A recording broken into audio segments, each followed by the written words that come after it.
मोदी सरकारच्या काळ्या कारनाम्यांविरोधात आणि विद्यार्थ्यांच्या आंदोलनावर करण्यात आलेल्या दडपशाहीच्या निषेधार्थ लोकसभेतील विरोधी पक्षनेते राहुलजी गांधी यांच्या नेतृत्वाखाली काँग्रेस व विरोधी पक्षांच्या खासदारांनी नवी दिल्लीतील संसद भवन परिसरात काळे कपडे परिधान करून जोरदार आंदोलन केले।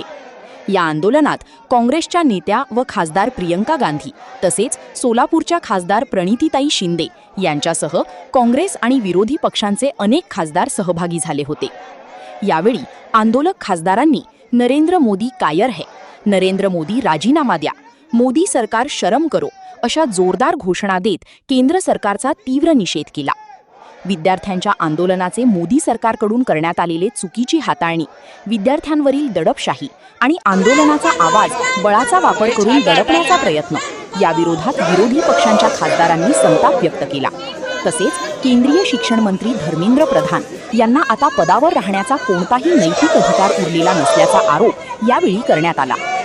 देशातील विद्यार्थ्यांच्या भवितव्याचे रक्षण करण्यासाठी आणि विद्यार्थ्यांवरील अन्यायाला न्याय मिळवून देण्यासाठी पंतप्रधान नरेंद्र मोदी, केंद्रीय शिक्षण मंत्री धर्मेंद्र प्रधान यांनी तातडीने राजीनामा द्यावा अशी मागणी विरोधी पक्षाच्या खासदारांनी केली।